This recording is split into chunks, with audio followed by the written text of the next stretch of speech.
Que Dios te bendiga, muy buenos días, gracias por conectarte con nosotros otra vez desde el avivamiento de la calle Broadway. Bienvenidos a otra transmisión de este servicio en vivo desde River Arena, desde aquí, desde la costa oeste de los Estados Unidos, desde Anaheim, California, transmitiendo, por supuesto, para los 5 continentes. Gracias por estar ahí, gracias a los que desde muy temprano nos estuvieron enviando fotografías y nos decían que estaban esperando, expectantes para lo que Dios nos iba a dar hoy. Muy bienvenido, gente maravillosa. Hoy es un día extraordinario, un día donde Dios, creo, como cada domingo que nos cita aquí y nos volverá a hablar, hay una palabra especial para alguien muy especial. A pesar de que hay miles del otro lado y se suman, yo sé que Dios va a hablarle a alguien muy especial. Me fascina pensar que Él hace una cita para personas muy puntuales del otro lado. Familia, gracias por estar ahí. Recuerden que están viéndonos a través de la página oficial www.river-church.org o también a través de nuestra página oficial de YouTube o en la página de Facebook. Entonces cada uno ahí puede ver la cantidad de gente que se va sumando, pero son distintas plataformas que después nos dice cuántos dispositivos había en total, porque sabemos que por cada dispositivo hay varias familias y les mandamos un saludo enorme, especial. ¿Qué decir de los que mandaban fotografías recién? Gracias, gente maravillosa. Gracias por estar ahí. Gracias por ser parte de esta familia virtual que comenzó para algunos hace muy poco. Para los que ya son aquí de la casa, algunos comenzó hace 10 años esta aventura, otros un poco menos, lo que sea. Creo que Dios nos ha hermanado con algo que es mucho más fundamental que un mensaje, que es estar en el mismo reino, servir al mismo Dios. Y hoy la palabra es imperdible, el silencio de los corderos, se llama el mensaje del día de la fecha. El silencio de los corderos no te lo puedes perder, porque pienso que de todo lo que Dios nos habla, cada domingo hay mensajes que tienen que ver con la coyuntura de lo que estamos viviendo, con un punto de inflexión, con un parteaguas. Todos los mensajes son de Dios y cada uno de ellos están dados por algo. Como mensajero transmito lo que digo siempre, lo que creo Dios me dijo que te diga. Pero hay mensajes que son coyunturales, o sea, imperdibles, que en este tiempo tenemos que escuchar, prestar mucha atención. Así que llama a papá, a mamá, a los abuelos, a seres queridos, porque el mensaje, el silencio de los corderos va a comenzar en un momento y no te lo puedes perder. Gracias a los que se conectan, gracias a los que están del otro lado y gracias a los que durante toda la semana nos estuvieron llamando, escribiéndonos, bueno, más que llamando, escribiéndonos, porque dimos una sola vía de comunicación para la tercera inyección financiera. Y fueron miles de correos, miles de aplicaciones. Todas ya han pasado por cierto filtro, se le mandaron algunas preguntas más, pero hemos decidido extender por lo menos un par de días más. Hoy domingo, mínimo mañana lunes y martes. Domingo hoy, lunes y martes, porque muchos nos dijeron danos tiempo para poder juntar la información, para enviar las cuentas bancarias o lo que nosotros les estamos pidiendo. Así que la inyección financiera se extiende por lo menos un par de días más. Hoy domingo, insisto, lunes y martes. Recuerden que queremos ayudar a países de América Latina, por lo menos unos 15, 16 países o los que podamos. El correo o las vías de comunicación son las que aparecen en este momento al pie de la pantalla para que tomen nota. Es la única vía de comunicación. Mientras que vemos imágenes de las ayudas financieras anteriores en distintas naciones, en distintos países, aparece allí el correo para que tomen nota. migente@riverarena.org. Y aunque hay algunas mayúsculas, minúsculas, eso es indistinto. migente@riverarena.org y ahí ustedes, esto es para únicamente ahí ustedes escriben, pero esto es únicamente para los que tienen fundaciones.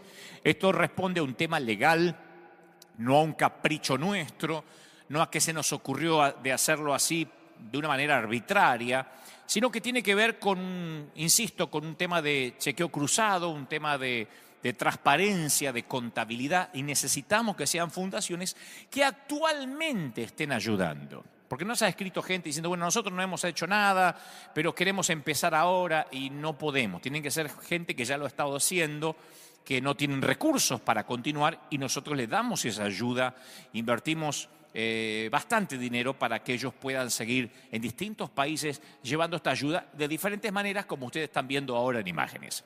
Algunos con ollas populares, otros llevando mercadería, alimentos, insumos básicos, elementos de higiene, pero estamos llegando a los más vulnerables, a los barrios más pobres en todas las naciones, desde México hasta la República Argentina. Si bien en inyecciones financieras anteriores habíamos enviado a Italia, a España, en esta ocasión nosotros estamos abocados exclusiva y puramente en América Latina.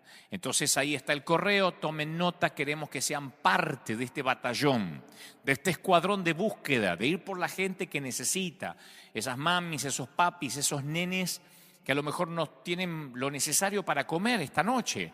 Y yo creo que ustedes pueden ser los brazos, las cartas leídas de qué es lo que el Señor declara que seremos y que debemos ser. Así que mi gente @riverarena.org para que ustedes escriban y nosotros vamos a procesar esa información rápido, pero hemos decidido abrir una ventana de por lo menos unas 72 horas más para que tengan la posibilidad, aquellos que estaban más rezagados, aquellos que a lo mejor no pudieron ver el servicio del domingo pasado. Y entonces ahora dice, bueno, yo quiero aplicar para esta ayuda y pueden hacerlo. Abrimos 3 días más, la posibilidad, pueden mandar el correo desde hoy mismo, lunes, martes. Somos una fundación, esta es la cuenta bancaria, no puede ser una cuenta bancaria personal, obviamente, tiene que ser de la fundación o de la iglesia, y por supuesto el nombre del responsable. Recuerden que no aceptamos recomendaciones. Hay mucha gente que dice, bueno, mi pastor no les va a escribir, pero yo se lo quiero recomendar. Bueno, yo conozco una fundación que hace algo, ¿por qué no le escriben ustedes? No, tiene que ser la fundación, la iglesia, la cual nos escriba. ¿Por qué? Porque es el modelo, porque es la manera que lo hacemos de una manera práctica, utilitaria, rápida, expeditiva, pragmática. Así que gracias a todos los que nos escribieron, que son muchísimos, y nos dan ganas de ayudarlos a todos. Y a pesar de mis aclaraciones está el que dice, yo sé que hay que hacer fundación, pero ¿y si no somos? Yo sé que Dante dijo que tienen que tener una cuenta a la iglesia, pero si no tenemos cuenta, yo sé que dijo que es para repartir alimentos, pero si quiero construir una casa, y yo pienso que siempre hay un grupo de gente que dice, a ver, saltemos todas las reglas. Vamos por las excepciones. Y no podemos hacer excepciones porque se trata de dinero. No es que nosotros podemos mandar la mercadería, sería más fácil. Si nosotros dijéramos, bueno, mandamos nosotros los insumos básicos, pero tenemos que mandar dinero. Y cuando hay envíos de dinero, es un tema muy delicado por temas contables, por temas de transferencias bancarias, no se puede triangular la ayuda, etcétera. Cosas que no les quiero aburrir, pero gracias por estar ahí siempre apoyándonos. Y le hablo a los que son miembros de la iglesia, tanto de manera práctica, directa, o los que son miembros de River desde hace un tiempo de manera virtual, porque nos llegan ofrendas, nos llegan donaciones desde todo el mundo. Gracias por apoyarnos, por estar siempre ahí, por no fallar, porque son fieles. Y creo que eso es una de las cosas más importantes que tenemos los hijos de Dios. Gracias porque las donaciones de ustedes permiten que este río no se detenga. Un saludo a nuestra congregación, al batallón del ejército de Dios, que son fieles, que siempre están, que nunca fallan. Que Dios los bendiga, que Dios los guarde. Gracias por estar ahí, porque sin ustedes nosotros realmente no podríamos hacer esta obra maravillosa que estamos haciendo y que estamos llevando adelante de parte de Dios. Los bendigo de lo profundo del corazón. Gracias por estar ahí, por no fallar. Muy bien. Aquí nosotros, mientras que esperamos las imágenes de la gente, las fotografías de la gente que va a comenzar a ayudar y que presumo que van a llegar a partir de la semana que viene, las primeras imágenes, logramos, me decían recién, hace un ratito, logramos casi 97, 98% confirmado, espero que no me tenga que desdecir, enviar ayuda a Cuba. Eso es maravilloso. No podemos con Venezuela todavía por el régimen, pero podemos, Dios mediante, llegar a Cuba. Así que era uno de los países que nos faltaba, una de las naciones que queríamos bendecir. Vamos a tener imágenes de Cuba. No solo eso, sino que también, como este río Dios dijo que llegaría hasta los confines de la tierra, tenemos casi asegurado que vamos a poder ayudar a Pakistán. Es uno de los sitios más álgidos para ayudar en cuanto a las restricciones que hay en contra del Evangelio. Bueno, les contaré más, Dios mediante, la semana próxima, pero vamos a enviar ayuda a Pakistán también, porque queremos que esto llegue hasta los lugares más recónditos del mundo, porque este es el río de Dios, porque este es un año de cosecha. Tal vez no veamos la cosecha de manera tradicional a lo que estábamos acostumbrados, pero es un año de cosecha distinta, diferente, mucho más grande. Es una red gigantesca que podemos tener a través de virtualmente, a través de internet, a través de las redes, de esta cápsula maravillosa que nos permite llegar a distintas partes. Y aquí, eso era lo que yo quería decirles, aquí, mientras nos preparamos para escuchar el mensaje, el silencio de los corderos, mientras se están sumando miles de personas, me dicen que cada vez son más, ahí en YouTube, en nuestro canal oficial de YouTube, en nuestro canal oficial de Facebook y nuestra página web www.river-church.org, se me trabó. Pero mientras que están mirando ahí nuestras diferentes plataformas digitales y nos preparamos para el mensaje, quiero que vean y se sorprendan con nosotros con la historia de una familia que la pasó muy mal, que estaba en crisis, que realmente dijo, ahora sí perdimos la esperanza. Vean cómo la iglesia, cuando realmente sale a hacer lo que debe hacer, además de hablar, además de predicar, cuando la iglesia sale a bendecir, vean lo que puede pasar con una nueva familia, con un grupo familiar que se sorprende, porque ni siquiera ellos antes habían estado en una congregación cristiana. Quiero que disfruten conmigo esta historia mientras nos preparamos para todo lo que viene. Tras esta historia, tengo algo para contarte respecto al estatus que está teniendo la iglesia con respecto a la pandemia, con lo que está ocurriendo, con la cuarentena esta que se extiende en muchos países hasta el hartazgo. Te voy a contar algo que estoy seguro que te va a ser de bendición o que por lo menos necesitas saber. Después de eso también viene el mensaje, el silencio de los corderos.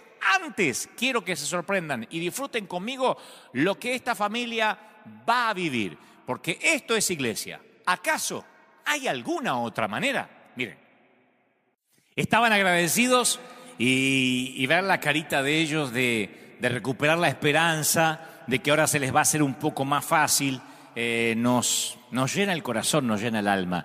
Hicimos varias casas esta semana, pero queríamos mostrarle por lo menos una para no atosigarlos, no aburrirlos, pero esto ocurría aquí muy cerquita y no podían creer. En un momento fuera de cámara nos preguntan si tenían la obligación de algo, si tenían la obligación de, no sé, de pagarnos. Le decimos, no, solamente queremos orar por ustedes, bendecirlos. Esto es iglesia y ojalá que ustedes en cada sitio, en cada lugar puedan ayudar, puedan bendecir, cada uno con las posibilidades que tiene. Te decía recién que quería contarte un poco el estatus de la situación. Aquí, por lo menos en la costa oeste, en California, el gobernador o la gobernación ha decidido cerrar todo otra vez.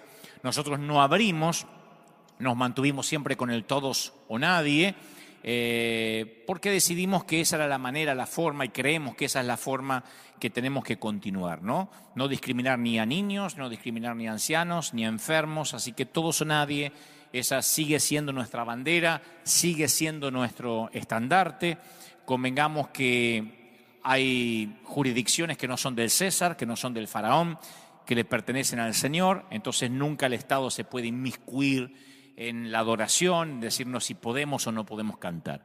Entendemos todas las reglas de asepsia, las reglas de prudencia, pero creo que esto va a continuar. Por lo que hemos averiguado, no hay intenciones, no está en agenda abrir las iglesias, no solo aquí, en gran parte del mundo.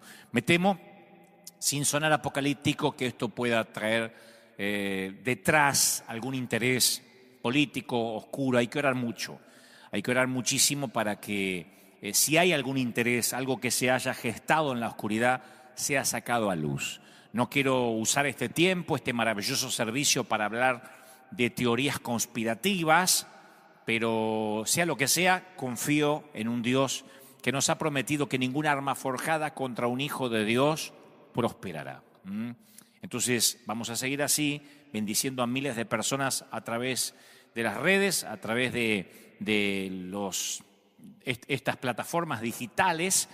Pero mientras tanto oremos fuerte, porque sé que en la gran mayoría de las naciones está bastante compleja la cosa, cuarentenas que se extienden, países que regresan otra vez a la fase 1, que vuelven a cerrar todo, y realmente frustrante para los que pierden empleo, para los que no pueden salir y para los que no pueden congregarse, los que no vemos ni siquiera en el horizonte la esperanza de que la iglesia esté en agenda política, que digan, bueno, vamos a darle la posibilidad a los cristianos a que vuelvan a reunirse y a orar. Y sabemos que la solución a todos los problemas está en la oración mancomunada, en congregarse, no dejar de congregarse como algunos tienen por costumbre, como dice las Escrituras. Entonces, vamos a orar fuerte. Pregunta mucha gente en las oficinas, nos escriben, ¿van a volver a abrir pronto? No podemos. No con restricciones y obviamente no podemos mientras que la curva de contagio siga así, mientras que obviamente los países y los ministerios de salud de cada nación no nos den el visto bueno para hacerlo. Mientras tanto, seguimos orando firmes, seguimos diciendo nosotros todos o nadie, nosotros no vamos a abrir con restricciones que son ridículas, que están totalmente fuera de contexto para lo que es la iglesia por definición. No dejaremos niños, ancianos ni enfermos afuera. Es imposible y mucho menos reunirnos sin contacto, sin poder cantar. Es una locura. Así que creo que tenemos que orar para que si todo esto pase podamos ser la iglesia que Dios quiere que seamos. Y mientras tanto, claro, nosotros somos la iglesia. Nosotros seguimos convocados, seguimos a través de este medio y Dios nos sigue hablando. De esto voy a hablar más en el mensaje dentro de un ratito. Vamos ahora a tener un momento de adoración. Un momento donde decimos, Señor, si estamos en crisis, si estamos en problemas, tus cuerdas de amor nos sostienen, nos bendicen. Tras esta adoración, tras este momento de regocijo espiritual, estamos ya con lo que creo Dios me dijo que te diga. No aflojes, no te rindas, que los mejores días están por venir y lo que Dios te va a hablar hoy, estoy seguro que va a ser un parteaguas, un antes y un después en tu vida. Yo sé lo que te digo, te espero aquí en vivo tras este momento de adoración. Que lo disfrutes. No sé si alguna vez visitaste Israel, a mí me ha tocado hacerlo en alguna ocasión, pero si eres un cristiano que has leído la Biblia, vas a tener muchas emociones encontradas cuando llegues a Tierra Santa. Algunas muy lindas y otras no tanto. Algunos que hemos leído las Escrituras sentimos decepción la primera vez que vamos a Israel. No es algo que se cuenta mucho en público, pero es algo que me tocó vivir y que me consta que lo han vivido otros hombres y mujeres de Dios que han ido por primera vez. Porque uno trata de ver el lugar original y se encuentra con todo lo opuesto. A excepción de, no sé, el mar de Galilea o lo que es estrictamente topográfico, el hombre lo ha tapado casi todo. Entonces, donde vas, solo ves cortinas, insignias, iglesias, cuadros pintados, catedrales, basílicas, y después por todos lados hay velas, velas, velas, más velas, incienso, tanto que a veces el lugar original está completamente cubierto. Esto no es a desmérito de Israel ni de la Tierra Santa. Volvería a ir muchas veces porque no deja de ser un lugar maravilloso. Nada más que estoy diciendo que uno sufre una decepción cuando quiere ir a un lugar histórico, bíblico, del cual escuchó mucho, y uno ve que cuando llega al sitio hay una catedral, un santuario, una basílica, justo encima de lo bíblico. Tú te imaginas que vas a ir a Belén y ver un pesebre, y no, hay una basílica. Te imaginas que vas, no sé, al monte de la tentación y vas a ver un monte. No, hay una iglesia. Entonces, uno va ansioso por caminar a esos sitios del que tanto escuchamos y hay una basílica o una iglesia repleta de imágenes. Y la gente toma fotografías de los adornos, de las imágenes, de los tapices. Hay numerosos íconos y el crecimiento de siglos y siglos de veneración, pero se pierden lo más importante. Entonces, cuando yo recordaba esto, pensaba que a nosotros en la vida cristiana nos puede suceder lo mismo. Podemos tener una computadora repleta de videos cristianos o en nuestro celular, estantes llenos de libros espirituales y hasta hace muy poco una agenda llena de servicio a Dios en el templo. Pero nunca debemos confundirlo con lo más importante, que es una cercanía pura y sincera con Jesús. Yo digo siempre que mi deseo, desde que comencé a predicar siendo un muchachito, mi deseo siempre fue que cuando la gente me vea o me escuche, la sensación que le quede es que Jesús y yo pasamos tiempo juntos, mucho tiempo juntos. Porque cuando uno pasa tiempo juntos con alguien que ama, con un amigo, se le pegan cosas, ¿no? Uno se va como amalgamando en el carácter del otro. Así que siempre esa fue mi intención, que la gente pueda ver a Cristo reflejado en mí. No es que tenga un complejo mesiánico, ni mucho menos, pero siempre digo, es maravilloso que la gente diga, este estuvo con el Señor. Se nota que pasa tiempo con Él. Y quizá tú llevas años en el Evangelio y asististe a un montón de congresos y escuchaste decenas de profecías. Y entonces, por definición, eres un seguidor de Cristo Jesús, un cristiano fiel, pero cuando la gente te ve no necesariamente dice, estuvo con el Señor. Incluso conocidos seguidores de Dios, como Gamaliel, por ejemplo, en las Escrituras, en un momento estuvieron desenfocados. Jesús le dice a un grupo de estos seguidores, que no podemos decir necesariamente que eran carnales o necesariamente opuestos a Jesús, pero Él les dice a este grupo de seguidores en Juan 5:39, escudriñen las Escrituras, porque a ustedes les parece que en ellas tienen vida eterna, pero ellas son las que dan testimonio de mí y no quieren venir a mí para que tengan vida. Le está diciendo, ustedes tienen las Escrituras y ahora están con el autor de las Escrituras. Es como decir, no, estoy muy inmerso en lo que el autor escribió y me pierdo que tengo al autor delante. Ustedes creen en las Escrituras, pero no hacen caso o hacen caso omiso al que revelan justamente las Escrituras. Pasa que estar desenfocado no significa necesariamente que Jesús está distante. Generalmente son nuestros ojos los que están muy abrumados como para no ver a Jesús. Como dijo alguien, no es destrucción lo que provoca nuestras preocupaciones más grandes, es distracción.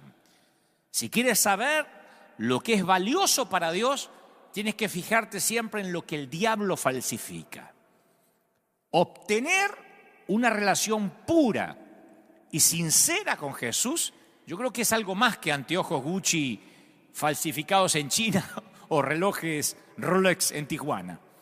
El anzuelo preferido del diablo funciona mejor apenitas fuera de la corriente principal.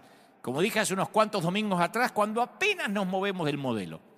El anzuelo del enemigo es a pocos centímetros del objetivo, apenas paralelo a lo bíblico.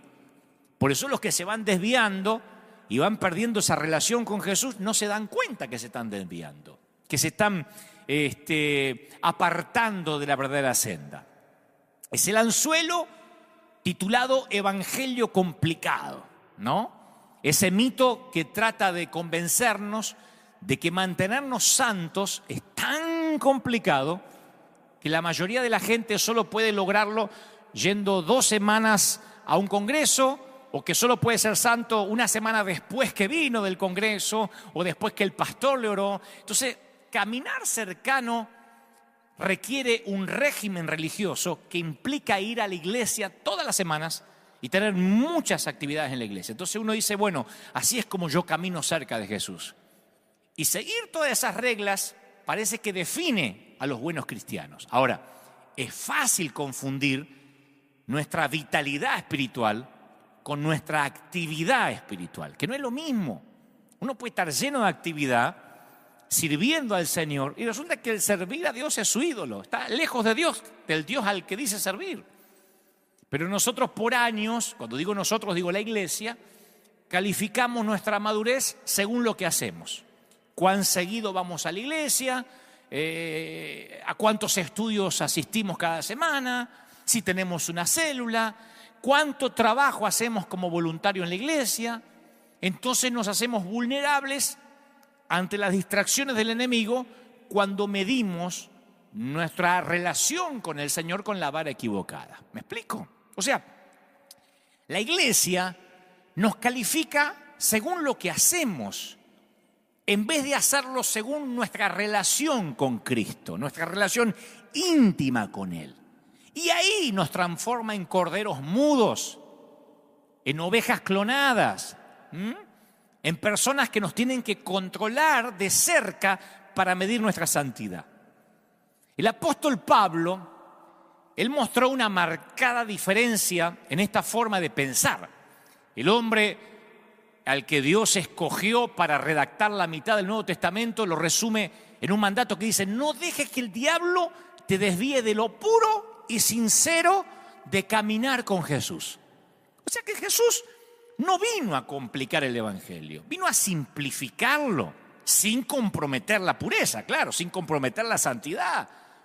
En el pasado los maestros religiosos, con el fin de retener el control de la gente, sacaron a Dios del alcance de la gente común, que es muy parecido a lo que sucedía en muchas de nuestras congregaciones poquito antes de la pandemia. Cuando comenzó esta pandemia, un ministro, que no voy a decir quién, es amigo, muy preocupado me llamó y me dice: che, ¿viste lo que está pasando? Así no vamos a poder controlar a las ovejas, yo no las puedo controlar. Y la primera falacia de lo que me dijo es que nunca fueron sus ovejas. La segunda es que no las tiene que controlar, las tenía que pastorear, no controlar. Y me llegan un montón de testimonios de personas que me dicen: ¿sabes qué? Ahora, Dante, puedo ver tus mensajes. Porque antes mi pastor o mi líder me prohibía verte, porque decía que eras ecuménico, eras un apóstata. Por darte un ejemplo, no es que ver mis mensajes necesariamente te hace caminar con Jesús. Lo que digo es, miren hasta qué punto algunos ejercían control, que les decían lo que podían ver o no podían ver en sus casas. Les decían, me dijeron, te tenían prohibido, yo no podía poner un video tuyo porque me sentía en pecado. Entonces, yo conozco líderes que daban por sentado que sus ovejas eran tan débiles y tan codependientes que ejercían una dictadura, un régimen en lugar de un liderazgo sano, un régimen en lugar de un pastorado. Un estudio de la historia de la iglesia revela épocas enteras en que la Biblia no estaba disponible para el ciudadano común. La gente quería acceder a las Escrituras y no estaba disponible, pero no necesariamente en el catolicismo. Aún dentro del pueblo protestante hubo unas épocas donde la gente no podía acceder a la Biblia. Y la razón era que los líderes de la iglesia estaban convencidos que el seguidor promedio no podía comprender las Escrituras sin que los conocedores la interpretaran primero. Por eso digo que esta pandemia es una oportunidad única, fascinante, de ver a Jesús con ojos nuevos, de que el Espíritu Santo te dé una propia revelación de Jesús. Yo pienso que la pandemia es una oportunidad única de conocer a Jesús con la ayuda del Espíritu Santo y no con una interpretación prestada. Esta pandemia va a erradicar a los nietos de Dios del reino. Hace muchos años yo escuché a un predicador que decía: Dios no tiene nietos, Dios tiene hijos. Por más que algunos vean a Dios como un abuelito, no tiene nietos, Dios tiene hijos. Nieto es el que escucha lo que dice el hijo. No, Dios tiene hijos con relación directa. Entonces los nietos, los que han vivido de espiritualidad prestada, con esta pandemia van a tener que aprender a vivir como hijos. O están aprendiendo a vivir como hijos.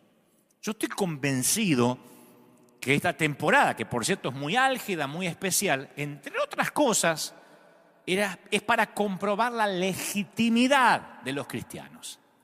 Lo hemos dicho un montón de veces.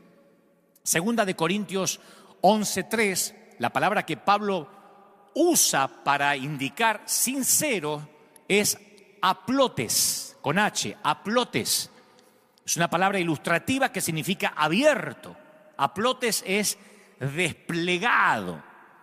Y esa palabra Pablo la toma de los tejedores de tapices de esa época, que los desplegaban a la vista de todos para que el comprador del tapiz pudiera verlo completamente. No se lo llevaban enrollado y después se pegaban la sorpresa y tenían que ir a reclamar en asistencia al cliente. Entonces, él usa la palabra plotes porque él habla de ser sinceros, desplegados. Ninguna relación se sostiene por la perfección, sino por la apertura, por la honestidad. Una pareja no se sostiene porque son perfectos ambos o uno de ellos, sino porque son sinceros.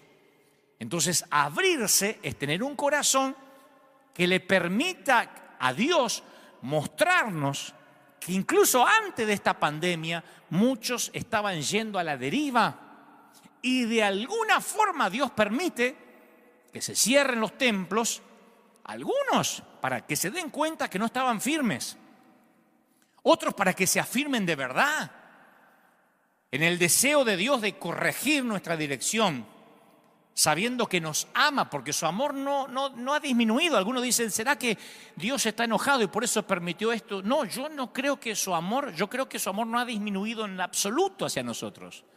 Yo soy papá, sé que hay papás y mamás mirándome ahora y sé lo que sienten, lo que siente un papá, una mamá. No cambias nunca el amor por un hijo. Nada de lo que yo haga puede hacer que él me ame más ni que me ame menos. Hablamos eso cada semana, los últimos domingos. Pero se requiere una generosa cantidad de humildad para entender nuestras propias debilidades y decir, Señor, en esta temporada trata conmigo. No puedes decir que buscas a Dios si no persigues la verdad, porque rara vez encontrarás aquello que no estás buscando. Entonces Él nos llama a vivir con todas las luces prendidas, con todas las ventanas abiertas, aunque la autenticidad le siga molestando y le cause urticaria a unos cuantos. Él llama a vivir como un libro abierto, decir, este soy. Eso es lo que Dios nos ha hablado estos fines de semana. Decir, este soy, así soy, Señor, sé propicio de mi pecador. La iglesia debiera ser el sitio más auténtico del planeta, no el más hipócrita. Y ahí cuando uno vive a ventanas abiertas y con la luz encendida, tarde o temprano la oscuridad se disipa por el resplandor, por su luz. Primera de Juan 1:7 dice, pero si vivimos en la luz, así como Él está en la luz, tenemos comunión unos con otros. Y la sangre de su Hijo Jesucristo nos limpia de todo pecado. O sea que la luz se vuelve intimidante y a veces tenemos miedo que deje expuesta nuestra humanidad, que descalifique nuestros esfuerzos por servir a Dios. Pero esto se trata de vivir vidas abiertas, permitir que su luz nos limpie día tras día. La autenticidad y el vivir abiertamente molesta. A mí me lo dicen todo el tiempo en las redes sociales. ¿Por qué contesta así? ¿Por qué dice eso? Ellos lo pueden decir, pero pretenden que yo sea hipócrita, ¿no? Efesios 5:8 dice, porque ustedes antes eran oscuridad, pero ahora son la luz del Señor. Entonces vivan como hijos de luz, porque todo lo que la luz pone al descubierto se hace visible. Entonces la luz es algo que tenemos que administrar bien. Si usamos cualquier cosa que es buena, pero de manera incorrecta, lo que fue diseñado para ser bueno puede destruir. Como siempre digo, un cuchillo sirve para cortar una onza de pan, pero puede ser usado para asesinar. Con la luz puede pasar igual, como sucedía con los antiguos fariseos. El mal uso de las escrituras arruinó muchos futuros, desperdició el potencial de mucha gente. Dicho sea de paso, los fariseos todavía viven, están bien. En el primer siglo uno los reconocía por sus vestimentas, por sus hábitos, las patillas rizadas, así, largas túnicas, sublimes oraciones que los identificaban como la élite religiosa. Pero hoy los fariseos son mucho más sencillos. Se visten y actúan como tú o como yo, trabajan en empleos como el nuestro, asisten a los colegios mismos que llevamos a los hijos, se presentan como líderes, como voluntarios, asisten a las iglesias. Los fariseos modernos trabajan duro para seguir las reglas, las doctrinas, los credos, no han desaparecido. Y hacen grandes esfuerzos para estar en lo correcto, pero estar en lo correcto no está mal. Porque uno dirá, pero está mal querer la santidad, ambicionar la sana doctrina, no. Es el modo en que manejan su estar en lo correcto, lo que está mal. Esas frases pueden sonar como trabalengua, pero nunca estás más cerca de estar equivocado como cuando estás convencido de estar en lo correcto. Lo voy a decir otra vez para que lo tuiteen.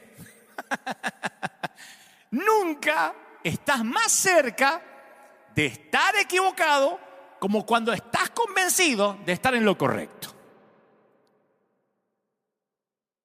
¿Alguna vez conociste a alguien así?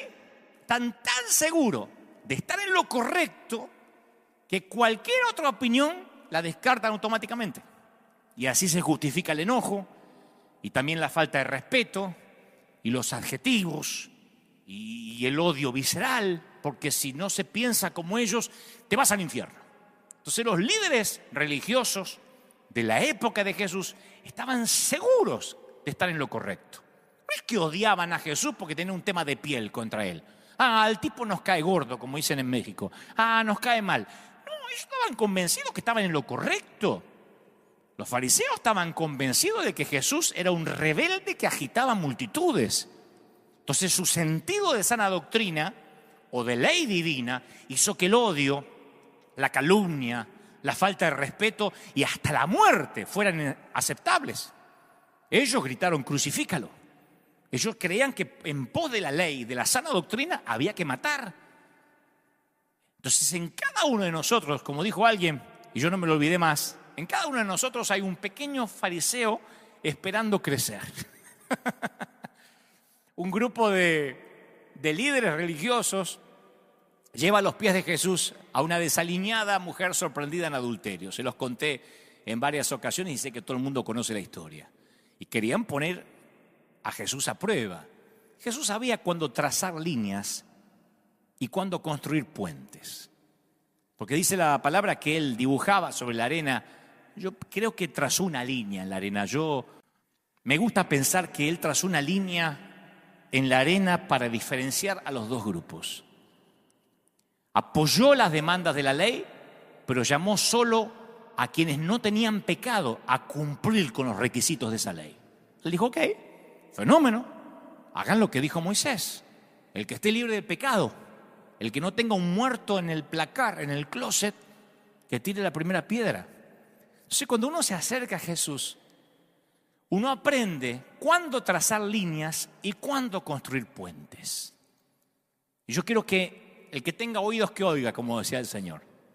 Porque si ignoras esto, vas a trazar una línea donde deberías construir un puente. O vas a construir un puente donde deberías trazar una línea. Un síntoma, a mi humilde criterio, del fariseísmo es cuando comenzamos a juzgar a otros según sus actos, pero a nosotros nos juzgamos según las motivaciones. Yo dije esto el domingo pasado. Bueno, el otro está haciendo mal, pero yo no lo quise hacer. Bueno, el otro es un chismoso, pero yo lo conté para que estemos orando.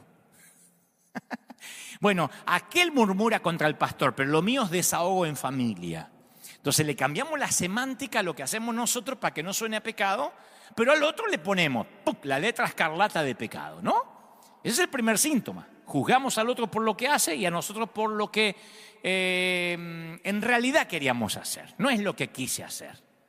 Un segundo síntoma es cuando estamos convencidos de que a Dios les disgustan o les molestan las mismas personas que nos disgustan y nos molestan a nosotros. Si a mí no me cae bien, a Dios tampoco le cae bien. Si a mí el tipo no me gusta cómo se viste, porque tiene el pelo parado, porque se puso un arete en la nariz, a Dios también le repugna porque a mí me repugna. De allí que surgen las doctrinas a veces ridículas. Esa música no le agrada a Dios, porque primeramente no le agrada al pastor. Entonces, si el pastor cree que la música rock es del diablo, él dice: Dios me dijo que el rock es del diablo, y no lo mueve de ahí. El segundo síntoma es cuando decimos lo que nos gustaría que Dios dijese. Dios no tiene problema con que cada uno tengamos los gustos. El problema es que cuando hacemos de nuestro gusto personal una doctrina. Entonces, cuando uno nota alguno de estos síntomas, es porque es tiempo de volver a Jesús. Esto sería una invitación en una campaña evangelística. Vuelve a Jesús. Dirían a Condia: vuelve a Jesús. Pero no es una invitación que solemos escuchar los que tenemos 30, 40 años de peregrinar cristianos. Sin embargo, tenemos que volver a Jesús. Esta pandemia, insisto, es la oportunidad fascinante de ver a Jesús con ojos nuevos. Por algo Dios lo permitió. Es muy peligroso ser religioso sin volver constantemente a Jesús. La historia registra que los que hicieron el mayor daño estuvieron inclinados a ese evangelio complicado. Saben de Dios, conocen las Escrituras, pero se detienen a un paso de una auténtica relación con Cristo Jesús. Conocen la Biblia de portada a portada, pero cuando los ves tú no dices, oh, este estuvo con Jesús, se parece a él. No, saben lo suficiente como para calmar sus conciencias y justificar sus actos de matar a los infieles. Porque viste que hay gente que tiene un extraño placer cuando rematan heridos de su propio ejército. De su propio ejército, cuando invierten sus municiones contra sus camaradas. Hablando metafóricamente. Hay gente que les fascina rematar heridos. Se enteran de que alguien está bajo tentación o cayó en pecado y lo rematan porque sienten que así sirven al Señor. Maté a un infiel. Los pescadores, no los pecadores, dicen que la tentación que captura a los peces suele ser 99% el sabor de la carnada y 1% el anzuelo.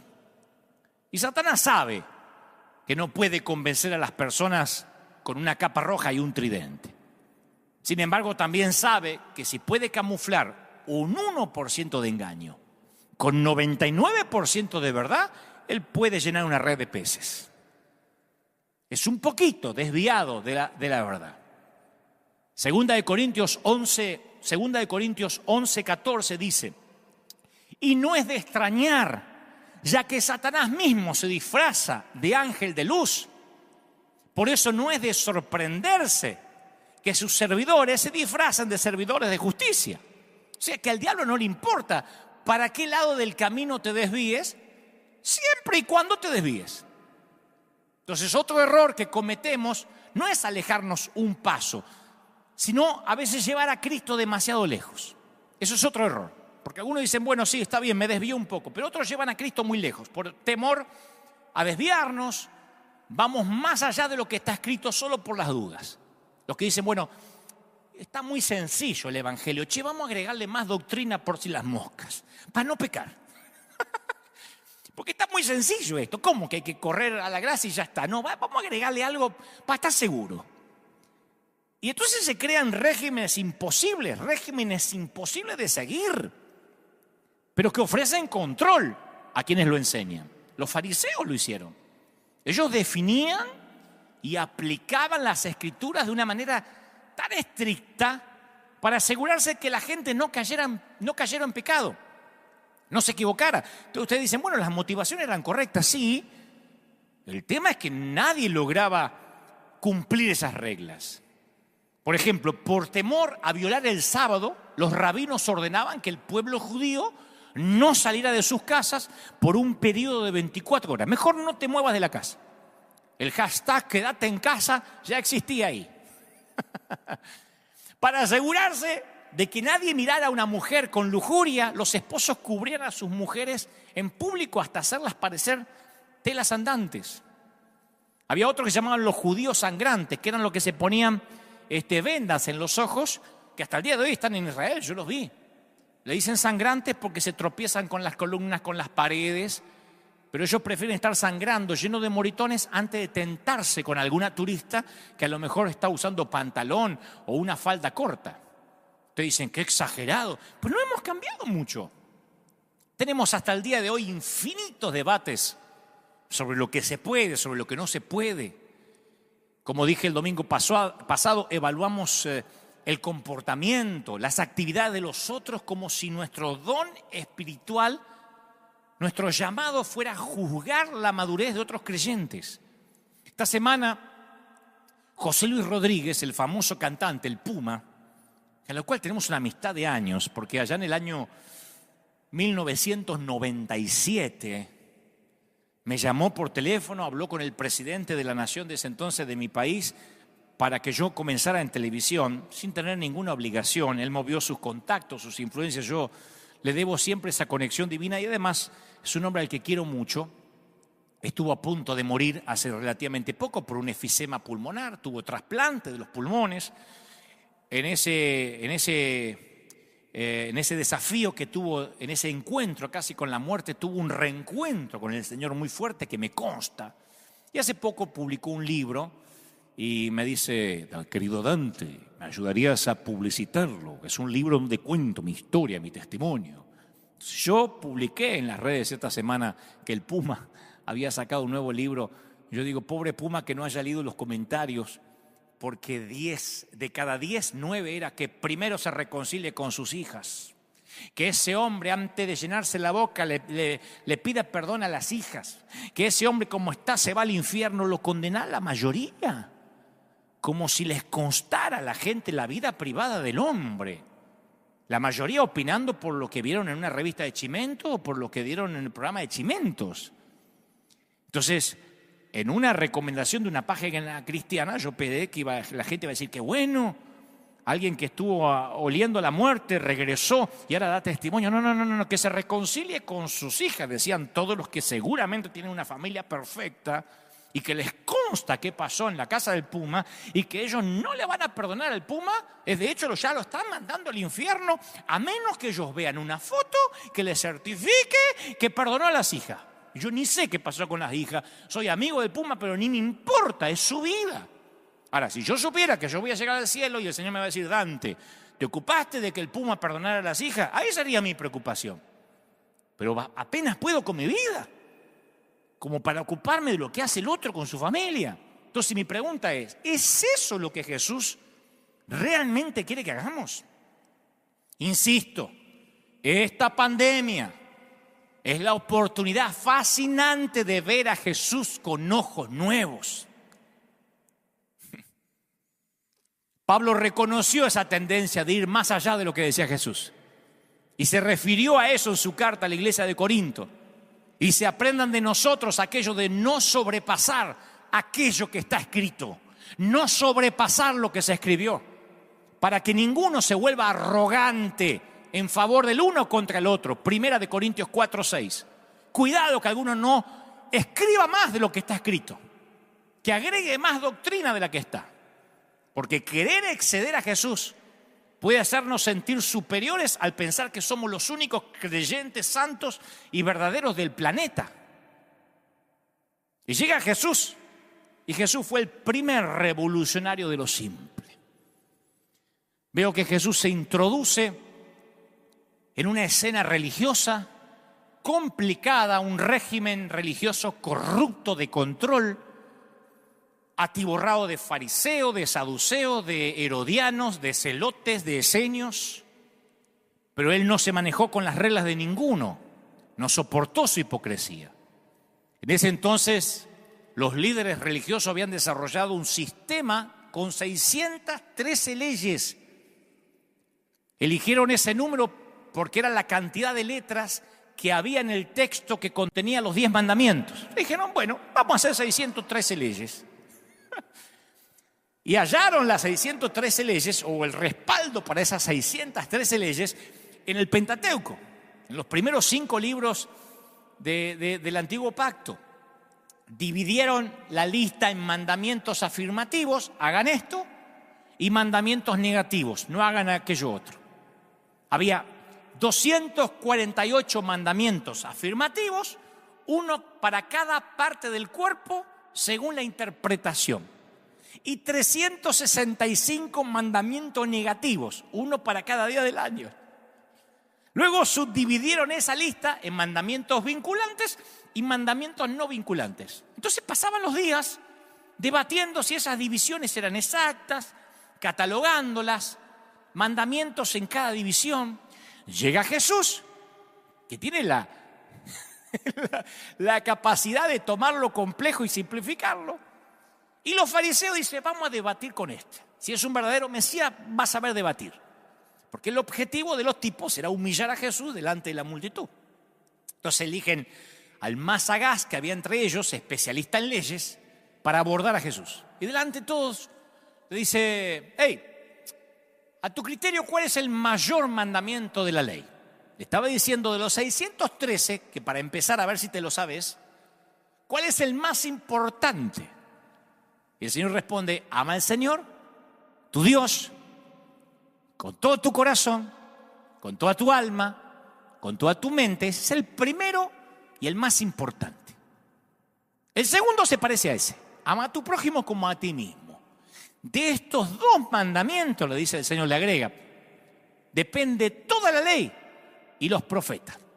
Toma, en tu cara. Él dijo que la ley, y le agregó los profetas, se resume en esta frase simple y perfecta. No bajó el nivel de la ley, tampoco la abolía. Él captó la totalidad del espíritu de la ley, toda su esencia en una sola frase. Dijo que todo dependía de eso. Resumió 613 mandamientos en 2. Eso lo querían matar. Tomó los otros tipos ahí con la calculadora. Hoy cuál tocaba, no, hoy no era el otro. ¿Cuáles son los vinculantes? No, los vinculantes, ¿cuáles? Jesús dijo, no, son dos nomás. Amá a Dios y amá a la gente. Tomó la complejidad de la ley y la hizo simple. Entonces los tipos decían, no puede ser. Nos matamos estudiando para no pecar y lo reduce a eso, amar a Dios. Jesús era un rabino, un maestro. Y en la cultura judía, cada rabino tenía un yugo de enseñanza. ¿Qué era el yugo? Las instrucciones, el contenido, la doctrina, el mensaje. Entonces muchos rabinos ponían yugos de enseñanza sobre las personas que eran imposibles de acatar, porque era un legalismo extremo. Y esos yugos apartaban a las personas de la gracia en vez de atraerlas. Esos yugos oprimían y agotaban a las personas. Entonces un día Jesús le dice a la multitud, en Marcos 11:28, se vengan todos los que están cansados y agobiados. Es como que yo dijera, los que en esta pandemia están aburridos en la casa y ya no soportan ver las mismas caras, vengan, ¿quién no vendría? Carguen con mi yugo y aprendan de mí, que soy apacible, humilde de corazón. Aparte, mi yugo es liviano, suave, mi carga es liviana. O sea, su enseñanza estaba en abierto contraste contra los rabinos de la época. Porque él no te ofrecía una larga serie de doctrinas, reglas, rituales, reglamentos. Él ofrecía gracia. ¿Qué ofrecía Jesús? Una simple relación con Dios. Y muchas de nuestras iglesias, poquito antes de que estallara la pandemia, estaban atiborradas de actividades. Tanto que la gente le costaba hallar al simple y poderoso mensaje de Cristo. Amarlo a Él y amar al prójimo. Las iglesias están tan saturadas, o estaban hasta hace muy poco, tan saturadas de cosas, que muchas personas estaban ocupadas en hacer la iglesia en lugar de ser la iglesia. Hasta escuché por ahí que algún ministro vago en algún momento inventó la frase, se calcula que 1 hora de sermón es igual a 8 horas de trabajo forzado. Lo inventó un vago con la excusa de trabajar 1 hora a la semana. El Señor dijo, mi yugo es fácil. Ahora resulta que para ellos predicar son 8 horas de cargar bolsa en el puerto. Vamos, seamos serios. Alguien se inventó eso para decir, no subestimen que yo predico. Está bien, es una gran tarea predicar, pero no podemos compararla con 8 horas de trabajo levantando paredes. El Señor dijo, mi yugo es fácil. Mateo 23, Jesús le dijo a los fariseos que eran como un vaso decorado, pero que por dentro está sucio, sin higiene. Les dijo que eran como sepulcros pintados, ataúdes de lujo. Le dijo, usted tan brillante por fuera, presentable, pero bajo la superficie, ¿saben qué hay? Muerte. Bajo la superficie, la nada. Igual que muchas iglesias. Porque el activismo es un gran disfraz para la falta de vida. La complejidad es una buena forma de cubrirlo todo. Las iglesias pueden llegar a ser ataúdes elegantes. Una iglesia llena de actividades es el mejor escondite para un muerto. Yo pensaba que la iglesia muerta es una iglesia que entras y hay alguien cantando, "Oh, de la... Dice, qué muerto, no hay alabanza". No, una iglesia muerta puede ser una iglesia con alabanza, con candela, con sabor, a azúcar, todo bailando, con mucha actividad, y ahí están escondidos los muertos. Una gran actividad no produce cambios en la vida. Da la impresión de que suceden cosas, da la impresión de que hay vida. Tiene nombre de que vive, pero está muerto. Un voluntario de una congregación me comentó hace poco, dice, en esta pandemia me di cuenta que estaba muerto. Que hasta los mensajes de mi líder, de mi pastor, yo lo escuchaba y me entraba por acá y me salía por allá. Pero seguía yendo a la iglesia porque ahí servía y era líder. Entonces llegaba, me ponía a servir, a veces 4 cultos por día sirviendo, y yo pensé que eso era relación con Dios. Y ahora que empezó la pandemia, que se terminó el servicio, no sé ni orar. Ahora que no tengo un pastor o un apóstol que me hace repetir al que está a su lado la frasecita, no sé ni cómo relacionarme con Cristo. Entonces es lógico que hemos perdido terreno no a pesar de nuestra actividad, sino debido a nuestra actividad. Pero en esta temporada los corderos dejaron de hacer silencio. Los corderos decidieron qué leer. Los corderos decidieron qué escuchar. Los corderos decidieron qué pensar, qué interpretar. Empezaron a discernir que el evangelio era mucho más simple en contra de un sistema, de un régimen legalista. Insisto, esta pandemia es una oportunidad fascinante para ver a Jesús con ojos nuevos, para decir bienvenido al evangelio simple. Algunos no tenían idea, no tienen idea ni lo que haría Jesús, ni cómo es Jesús, por eso no se parecen a Jesús. Me doy cuenta cuando me dicen, eso no haría Jesús. Cuando a mí me dicen, eso no haría Jesús, yo digo a veces, ¿habrán leído los mismos evangelios que leo yo? Hace poco alguien me escribió, me dijo, Jesús no contaría chistes. Yo digo, ¿habrán leído los mismos evangelios que yo? Que lo describen a Jesús realizando su primer milagro en una boda, dando apodos a sus discípulos, ganándose la reputación de hombre comilón y bebedor de vino. ¿Por qué creen que se ganó esa reputación? Porque le sacaron una foto tomando Coca-Cola. O sea, no estoy haciendo una apología al alcoholismo. Digo, si decían es un comidón y bebedor de vino, es que pasaba días en fiesta también. De hecho, cuando los piadosos criticaban a sus discípulos por ser negligentes en las 613 leyes espirituales, Jesús dijo, ¿acaso pueden los que están de bodas ayunar mientras está con ellos el esposo? De todas las imágenes que hubiera podido escoger para su persona, Jesús se asignó la de un esposo, cuya felicidad alegra toda la fiesta de bodas. Entonces, cuando uno mira los evangelios, no podemos decir cuál era la apariencia física de Jesús. Conocemos el Jesús de Hollywood, el rubio de cabello rizado, pero me parece bueno que la Biblia no diga cómo era físicamente. Porque nuestras representaciones embellecidas de Jesús dicen más acerca de nosotros mismos que de Él. En Jesús no hubo físicamente ningún brillo sobrenatural, a excepción del monte de la transfiguración, que presenciaron solo ese grupete chiquito de discípulos. Juan el Bautista admitió que nunca hubiese reconocido a Jesús sin una revelación especial. Y según Isaías no podemos creer que había atracción por su belleza o que tenía algún otro aspecto exterior que llamara la atención. No, la clave no era su físico, se encuentra la clave en otra parte. Crecimos con una imagen de Jesús de Hollywood. Crecimos con una imagen del Jesús que nos vendieron desde los Estados Unidos. Un Jesús que nada lo altera, que distribuye sabidurías en tonalidades mesuradas, uniformes. Yo veo películas de Jesús que parecen más que Jesús un antidepresivo. Los evangelios presentan a un hombre que posee tal carisma que la gente permanece sentada por 3 días sin comer con tal de escuchar lo que tiene para decir.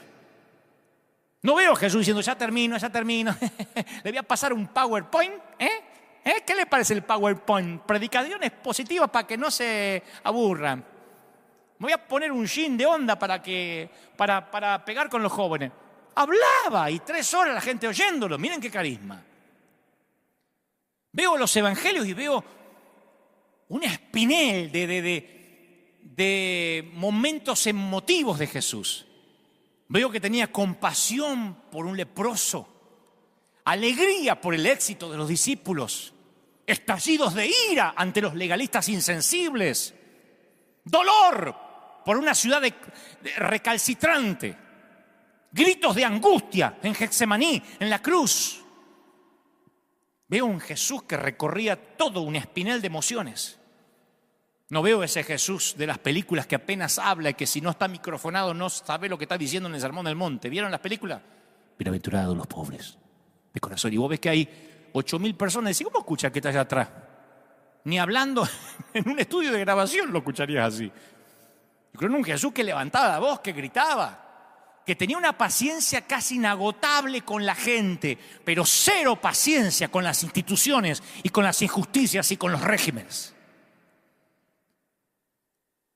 Cuando yo llegué a California, me dijeron que aquí los hombres, que la mayoría son mexicanos, le costaba mostrar los sentimientos, que la mayoría tenía que romper con esos estereotipos restrictivos, ¿no?, de la masculinidad.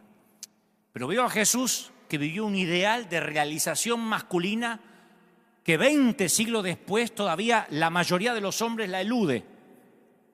Yo veo que Jesús era masculino, pero 3 veces lloró ante sus discípulos. No dijo, yo soy macho, soy el Hijo de Dios, ¿qué pasó? No ocultó sus temores, no dudó en pedir ayuda. Mi alma está muy triste, hasta la muerte, dijo en Getsemaní. Quédense aquí, muchachos, velen conmigo. ¿A cuántos líderes de nuestros tiempos viste tan vulnerable? Hace memoria, ¿cuándo fue la última vez que viste a un líder decir, estoy triste? Iglesia, ¿podría orar por mí? No. Hoy los líderes es, aleluya, estoy sintiendo un cohete acá atrás que me... Uy. Y uno los ve como, wow, es un Power Ranger. Jesús diciendo, estoy triste, el Hijo de Dios, cuando lo tuvo que decir. A diferencia de la mayor parte de los líderes que conozco, a Jesús le encantaba alabar a otras personas. Cuando hacía milagros, a menudo procuraba que el resultado se lo atribuyera al receptor. Tu fe te ha hecho salva. No, tu fe. Le dijo a Natanael, es un verdadero israelita, de quien no hay engaño. De Juan el Bautista dijo que nadie mayor que él había nacido de mujer. Al volátil Pedro lo llamó la piedra. Cuando una mujer humillada le rindió un acto extravagante de devoción, Jesús la defendió ante quienes la criticaban y dijo que se seguiría contando hasta el fin de los tiempos este acto de generosidad. O sea, veo un Jesús que no era inseguro, que no nombren al otro más que a mí. Miren que yo soy el Hijo de Dios, ¿eh? ¿Qué Juan ni qué Juan? Yo. No era, él alababa a la gente. Los evangelios muestran a un Jesús que establecía intimidad de inmediato con las personas que conocía. Ya fuera que hablara con una mujer junto a un pozo, con un líder religioso en un jardín, con un pescador junto al lago. Estas personas se acercaban a Jesús, cruzaban 2 o 3 palabras y ya le revelaban sus secretos más íntimos. Y no era porque Jesús los hipnotizaba. Revélame lo que te pasa ahora, como si fuera un Walter Mercado. Se sentían cómodos con él. Uno no abre el corazón ante un religioso que orina agua bendita, que come santos y defeca diablos. Uno abre el corazón cuando ve sencillez, pureza. La gente de la época acostumbraba a mantener distancia de los rabinos, de los hombres santos. Si los hombres santos andaban con venda para no mirar mujeres, sangrándose contra las paredes como gansos para no mirar mujeres, se van a acercar a un rabino. Pero a Jesús se acercaba a la gente porque lo veían auténtico. Voy a la historia de Jesús y veo que no tenía una lista de cosas para hacer hoy. Participó en fiestas de bodas que duraban días. Se dejaba distraer por cualquiera que se le cruzaba por el camino, ya fuera una mujer con flujo de sangre, un mendigo ciego que andaba clamando a voz de cuello. Dos de sus milagros más impresionantes, la resurrección de Lázaro y la hija de Jairo, se produjeron porque Jesús llegó demasiado tarde a sanar a una persona enferma. Aceptaba invitaciones a cenar de quien fuera. Por esa razón, hasta el día de la fecha no hay ningún personaje público que tenga una gama tan variada de amigos. Desde ricos, centuriones romanos, fariseos, hasta recaudadores de impuestos, prostitutas y leprosos. Imaginen a Jesús diciendo, ¿cómo te sacaste una foto con ese? La luz no tiene comunión con las tinieblas. ¿Cómo recomendaste al puma, que el puma no se arregló con los hijos? Yo veo a Jesús y es tan diferente a la gente. A la multitud le encantaba estar con Jesús. Donde Él estaba había alegría. Donde Él estaba había alegría, había fiesta, no había religión. ¿Cómo lo sé? Porque soy papá de nenes chiquitos. Y mis hijos, donde no hay alegría, no quieren estar. Y los niños se desesperaban para estar con Él. Imagina un nene que quiera acercarse a alguien que se bautizó en Limón. Llega Jesús, como perfecto desconocido, a una aldea de Baja Galilea. Los campesinos lo miran. Esos campesinos que vivieron lo suficiente para conocer la línea divisoria entre la pobreza y la indigencia. Esos campesinos saben todo acerca de la ley, del reino, del imperio romano.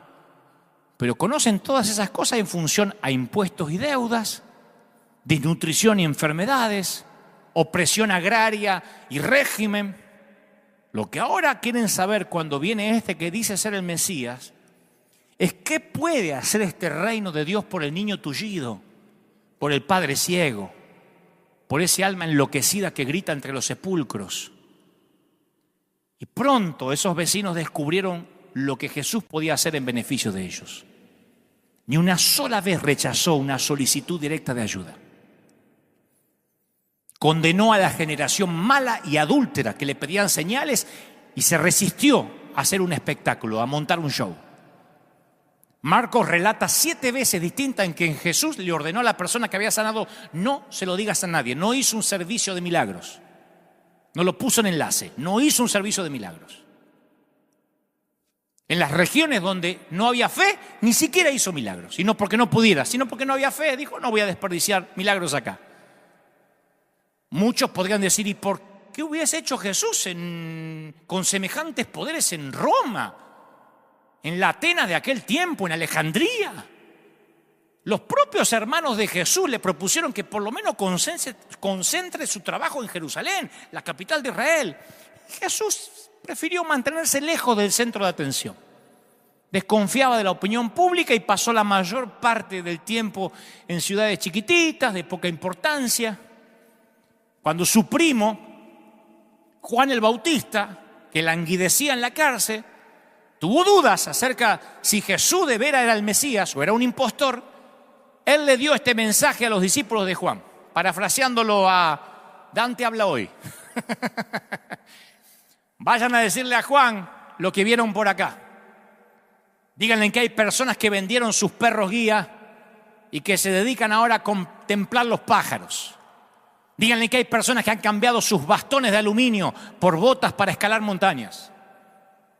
Díganle que los parias se han convertido en gente con esperanza.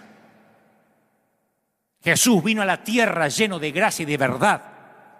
Eso dice San Juan, lleno de gracia y de verdad. Y esa frase resume su mensaje. Primero, gracia. A diferencia de quienes trataban de complicar la fe y de petrificarla con legalismo, Jesús predicó un sencillo mensaje: Dios te ama y tienes que amar a Dios. Punto. Sin razón alguna.